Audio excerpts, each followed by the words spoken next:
Halo semuanya, selamat datang di 90 menit bola. Kita awal informasi kali ini dari kabar rumor Jackson F. Thiago pengganti Paul Munster di Persebaya.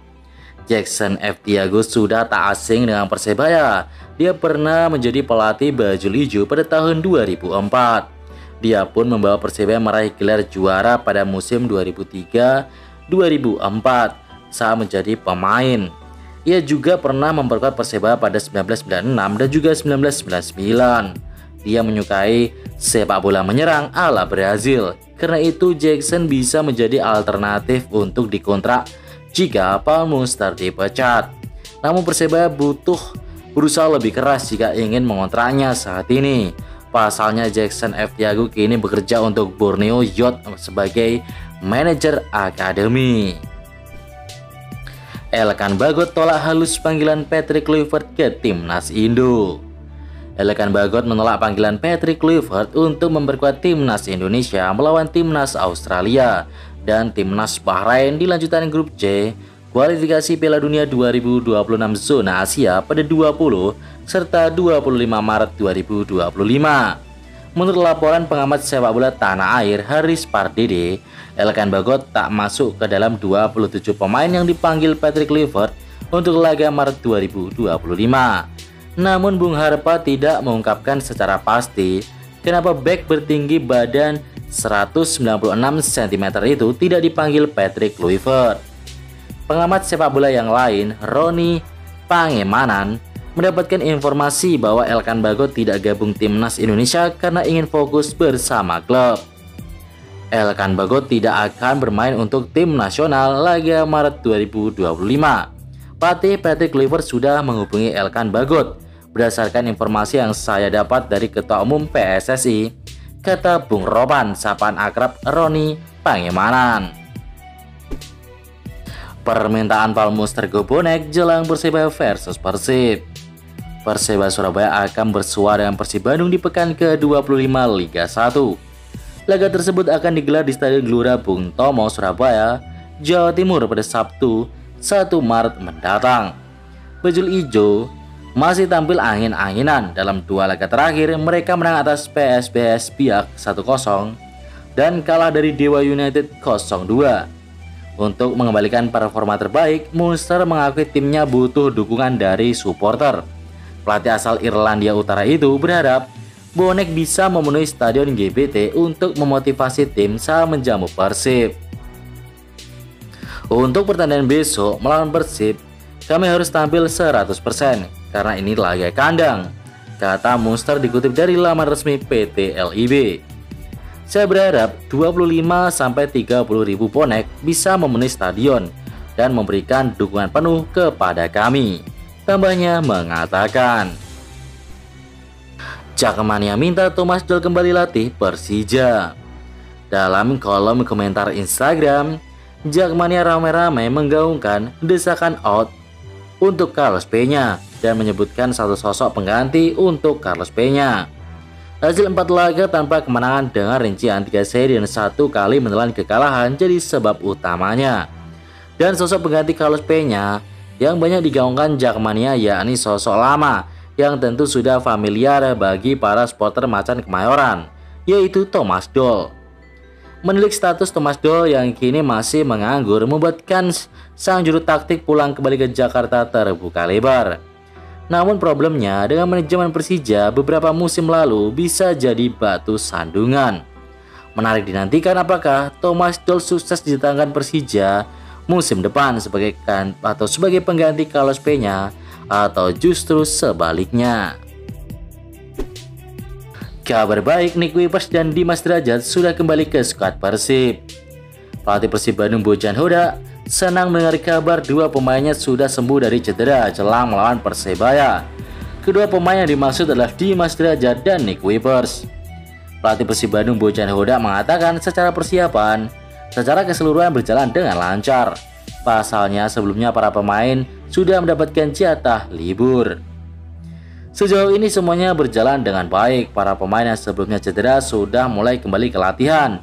Dimas sudah mulai berlatih dengan fisioterapis, sementara pemain lain dalam kondisi fit, ujar Bojan. Dikutip dari Kamis 27 Februari.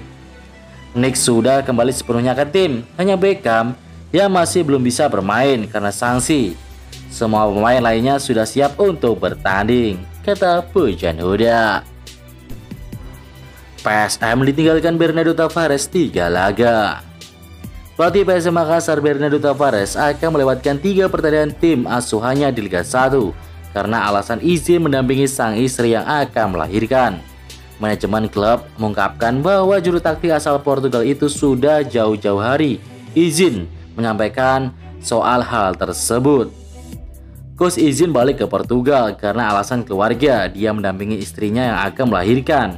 Sudah jauh-jauh hari dia menyampaikan kepada kami bahwa memang hari perkiraan lahir istrinya di awal Maret. Dia minta untuk lebih dekat dengan istrinya saat ini, ujar manajer tim Nur Fajrin. Seperti dikutip dari laman Liga Indonesia Baru.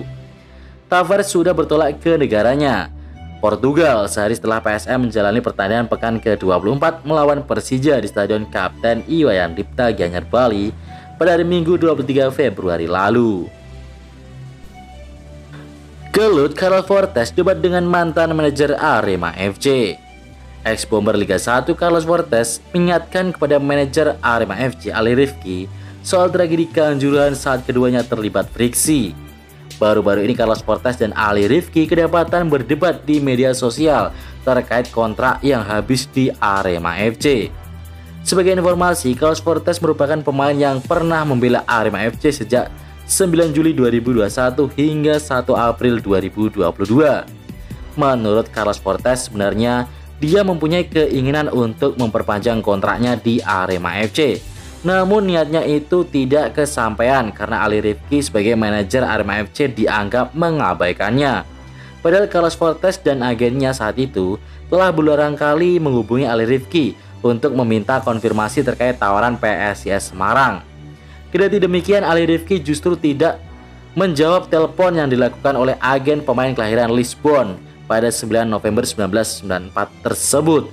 Setelah keduanya berdebat sangat panjang, yang patut disayangkan adalah karena Carlos Fortes tidak mau kalah, Fortes lantas mengingatkan kepada Ali Rifki soal tragedi Kanjuruhan yang terjadi di laga Arema FC kontra Persebaya Surabaya, di mana menewaskan 135 orang, yang saat itu Ali Rifki adalah seorang manajer Arema FC. Saling senggol-menyenggol nih. Indikasi Arema FC lepas William Marcelius, siapa mau? Gelandang Arema FC William Marcelius sedang dalam situasi sulit. Posisinya di tim Singoedan mulai tersisihkan. 2 pertandingan beruntun namanya tidak masuk dalam line up. Dia hanya jadi penonton lewat layar kaca saja. Ini jadi sebuah sinyal jika gelandang asal Brasil itu tidak terpakai di era pelatihan Zé Valente atau Zé Gomes. Meskipun saat putaran pertama lalu William tampil luar biasa, membuat 7 assist dan 5 gol. Seperti diketahui, William merupakan pemain asing yang didatangkan oleh pelatih Joel Corneli di awal musim. Namun sejak Joel dipecat, William ikut tersisihkan. Di sisi lain, ini jadi kesempatan bagus bagi klub Liga 1 untuk membidik William di bursa transfer awal musim depan. Tidak sulit bagi pemain yang akrab dengan nomor punggung 10 itu untuk mendapatkan klub baru. Apalagi sejak transfer window musim ini, William jadi bidikan banyak klub. Kabarnya tim papan atas seperti Persebaya dan beberapa tim lain sempat tertarik dengan permainan William Marcelius. Antara promosi, Rafinya belum tentu bertahan di PSIM. Pemain PSM Yogyakarta Rafinya belum tentu berseragam tim berjuluk Laskar Mataram itu pada musim depan. Setelah menyelesaikan musim ini dengan menjadi pemain terbaik dan mengantarkan timnya tampil sebagai juara Liga 2 serta lolos ke Liga 1. Ya, jawaban ini sangat sulit. Saya tidak bisa mengatakan untuk Anda sekarang karena saya tidak tahu masa depan saya, kata Rafinya setelah final Liga 2 melawan Bayangkara FC. Sejak didatangkan dari PSIS Cilacap musim ini, Rafinya menjadi primadona PSM setelah mencetak 20 gol dari 22 pertandingan di Liga 2. Catatan golnya ini hanya kalah dari Ramai Romaki yang mencetak 21 gol untuk Persipura. Performa gemilang bomber 32 tahun asal Brazil musim ini membuat dirinya menarik perhatian klub-klub lain. Ia mengungkapkan ada beberapa klub yang memberikan tawaran kepadanya, Namun ia enggan membocorkan karena menghargai kontraknya dengan PSIM saat ini. Persipura bertahan di Liga 2, sementara Persibo degradasi ke Liga 3. Persipura Jayapura selamat dari ancaman terdegradasi ke Liga 2. Mutiara Hitam meraih kemenangan tipis 2-1 atas Persibo dalam laga playoff degradasi Pegadaian Liga 2 Stadion Mandala Jayapura pada Jumat 28 Februari. Ramai Rumaki mencetak gol pertama untuk Persipura di menit ke-38. Itu adalah gol ke-22 Ramai di Pegadaian Liga 2 musim ini. Persibo Bojonegoro sempat menyamakan kedudukan pada menit ke-70 lewat eksekusi penalti sempurna dari Osa Saha. Namun gol kemenangan Persipura tercipta di menit ke-88. Sang kapten sekaligus legenda Buasalosa mampu mengeksekusi penalti dengan sempurna. Persipura berhak berbahagia. Tim yang ditukangi Ricardo Salampesi itu tetap berlaga di Pegadaian Liga 2 musim depan. Sementara itu Persibo dilanda kesedihan. Laskar Angling Dharma harus rela turun ke level Liga 3 Nusantara musim depan. Highlight dari Liga 1 dan klasemen sementara. Mengejutkan, Persib Bandung terbantai 4-1 oleh Perseba Surabaya. Di pertandingan ini Persib bermain sangat buruk dan blunder pergantian pemain juga sangat berpengaruh menurut saya. Sementara itu di pertandingan lainnya Dewa United berhasil memetik kemenangan 1-2 atas tuan rumah Persik Kediri. Hasil yang sangat bagus buat Dewa United. Dan berikut ini klasemen sementara. Persib masih di nomor 1, namun poinnya dibuntuti ketat oleh Dewa United, cuma selisih 5 poin aja. Di bawahnya Perseba Surabaya masih memiliki peluang yang sangat besar untuk juara. Persija mengikuti di nomor 4, 5 Borneo FC, 6 Bali United, 7 Arema FC, 8 PSM, dan juga 9 Malut United. Poinnya 3 tim sama. Beralih ke papan bawah nih, Persik yang tadi kalah tertahan di peringkat 11. Persita di nomor 10. Sementara pertandingan PSPS Piak vs Semen Padang ini sementara unggul Semen Padang 1-0. Pertandingannya belum selesai ya guys, karena udah terlalu malam jadi Mimin buru-buru update nih klasemen sementaranya. Semen Padang untuk sementara menggeser PSIS Semarang ya.